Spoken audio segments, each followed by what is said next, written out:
La reforma tributaria del presidente Santos es tremendamente regresiva porque con una mano les disminuye los impuestos en alrededor de 8 billones de pesos a los monopolios y a las transnacionales.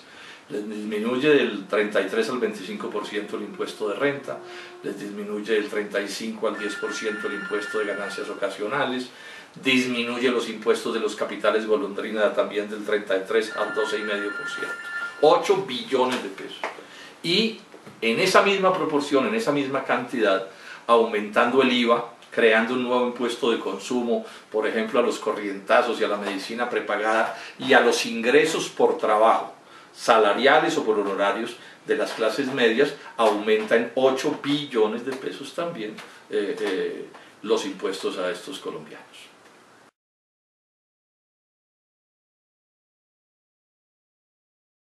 Ese es un punto que es bien importante, porque el gobierno viene haciendo demagogia, señalando que las clases medias son los ricos y que entonces hay que castigar a los ricos. Y es absolutamente imposible que los asalariados o los que tienen ingresos por honorarios puedan igualar a los verdaderos ricos de Colombia, que ya no son los ricos de Colombia, sino son los del mundo. Por ejemplo, Comcel, del señor Carlos Slim, el ser humano más rico del mundo, tuvo utilidades el año pasado por 2,8 billones de pesos. Pacific Rubiales tuvo utilidades por 2,29 billones de pesos. Bavaria Miller tuvo utilidades por 1,55 billones de pesos. El Cerrejón, utilidades por 2,48 billones de pesos. Hasta julio de este año, el sector financiero había tenido utilidades por más de 20 billones de pesos. Esos son los verdaderos ricos de Colombia. Es una ofensa a la inteligencia decir que las clases medias son los ricos de Colombia.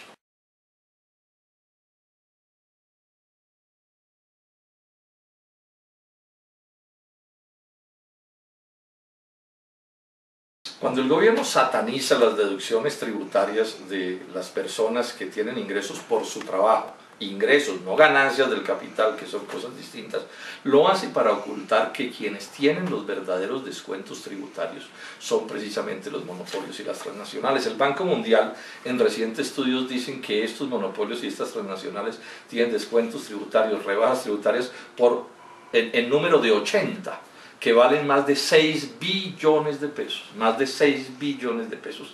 Tienen además monopolios 65 contratos de estabilidad jurídica, están en trámite otros 79, porque no es verdad que Santos hubiera desmontado en este sentido lo que hizo Álvaro Uribe, y en zonas especiales con renta de 15% hay 53 también grandes empresas. Esto es lo que explica por qué la verdadera tasa de impuesto de renta de estas super recontra grandes empresas no es del 33%, sino que según la DIAN, en minería es de apenas el 13%, en servicios financieros del 8%, en comercio al por mayor del 13%, otros servicios el 11%. Es que la reforma tributaria está montada sobre falacias, sobre mentiras, sobre abusar de la falta de información de los colombianos.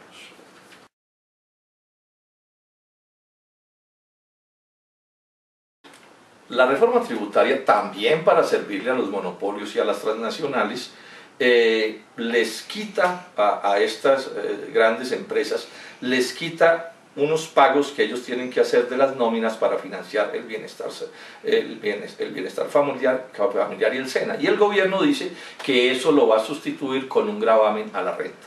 Los analistas tienen severas dudas acerca de que sí se vaya a compensar de verdad lo uno por lo otro, y lo que al final suceda sea que les bajen nuevamente los gastos a los monopolios y a las transnacionales y la plata en este caso no alcance para pagar el necesario funcionamiento del SENA y el bienestar familiar. Yo creo que los especialistas tienen razón y hay una especie de prueba reina. Es que el artículo que habla sobre este tema en la reforma tributaria es perentorio en señalar que el gobierno no queda con la obligación de reemplazar los recursos para estas dos entidades en el caso en que la plata que determina la reforma tributaria no salga. Entonces aquí lo más seguro que va a suceder es que hacia adelante el SENA y el bienestar familiar van a tener que reducir sus funciones, sus programas, porque el gobierno los habrá debilitado en esta reforma tributaria.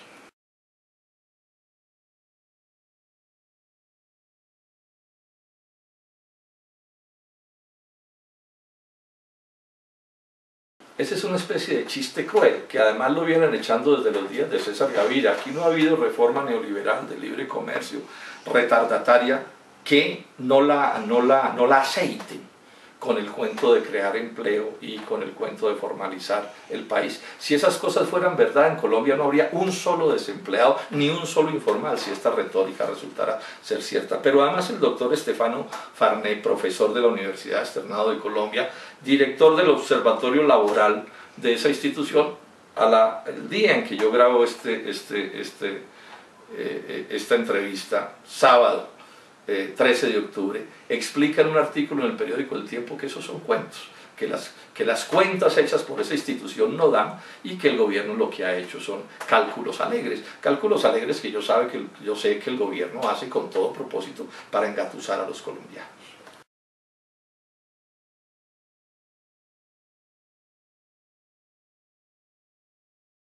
Eso depende, eso podría ser cierto si se les disminuyeran los impuestos a las pequeñas y medianas empresas. Esa es una política que podría ser aceptable dependiendo de las circunstancias, pero una de las cosas retardatarias del sistema impositivo colombiano es que graban con la misma tasa, el mismo 33%, 25%, lo que sea, a los monopolios y a las transnacionales y a las pequeñas y medianas empresas. Es un truco ya, digamos, relativamente viejo, mediante el cual estas transnacionales se ocultan detrás de pequeños y medianos empresarios para defender una tributación más baja que la que debería ser. Entonces, insisto, si estas fueran disminuciones a pequeñas y medianas empresas, podrían ser, pero es disminuciones de impuestos a monopolios y en especial a transnacionales, que lo que hacen en el caso de las transnacionales es convertir en ganancias estas disminuciones de impuestos y exportar del país esas ganancias o controlar todavía más la economía del país. En cambio, sí se puede demostrar que cuando usted grava con mucha fuerza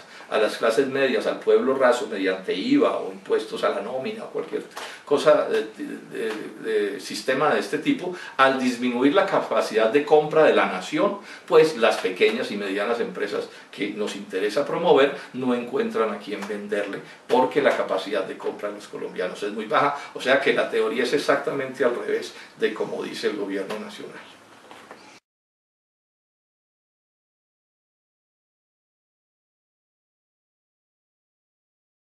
Pues que se cumplió porque es que quienes nos tomamos el trabajo de leer completa la frase de Santos, no con la visión recortada con la que la transmitieron los medios de comunicación, lo que dijo Santos en su momento fue: los ricos que no estén pagando los impuestos que deberían pagar van a chillar, y a los ricos que sí estén pagando los impuestos que debe ser, les vamos a rebajar en grande los impuestos. Eso fue lo que dijo textualmente, solo que la aplicó exactamente al revés. A las clases medias les está aumentando los impuestos y a los súper recontra ricos que no pagan los impuestos que deberían pagar, ¿sí?, les está disminuyendo esas contribuciones.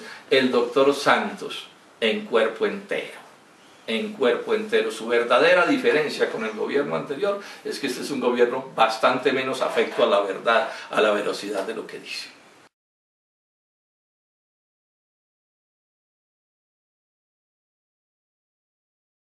Este es un detalle importante que tiene mucho peso, ¿no? Y es que en Estados Unidos también se está discutiendo sobre impuestos.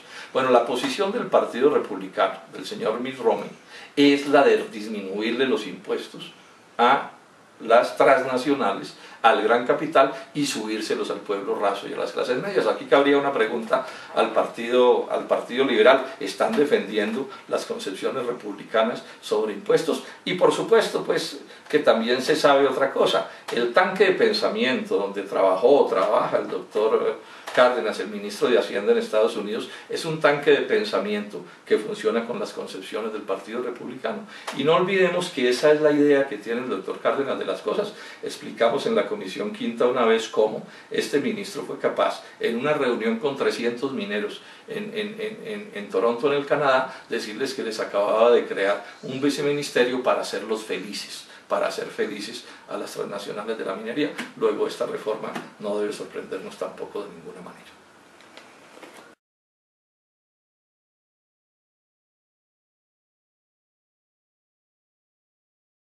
Para empeorar las cosas, el presidente Santos no presentó esta reforma el 20 de julio como debía ser, sino que esperó para presentarla ya en octubre, para que se tenga que aprobar a las carreras, sin buen debate, sin lógica democrática, ferrocarrilearla, se llama en el Congreso de la República, estas reformas que se aprueban a pupitrazo. El presidente Santos ya fue cogido con las manos en la masa en esto. Ya los colombianos saben de la naturaleza retardataria de este asunto, ya saben la farsa del cuento de que los ricos que iban a chillar. Si el gobierno fuera sensato debería retirarla, pero seguramente no lo va a hacer porque esos son sus compromisos con las transnacionales. Entonces aquí lo que queda es la gran movilización ciudadana, democrática, civilizada, todos los colombianos movilizándonos, exigiendo que se hunda esa reforma. Movilización que logre lo que logró, por ejemplo, el estudiantado colombiano cuando hundió otra reforma súper retardataria de este gobierno, la reforma a la educación, o lo que se logró con el hundimiento de la también retardataria reforma a la justicia. Lo que nos queda en Colombia es que todos los colombianos nos unamos sin distingos de ningún tipo para que esa reforma no pase y para que el presidente Santos no siga desbaratando la economía y las relaciones sociales de este país.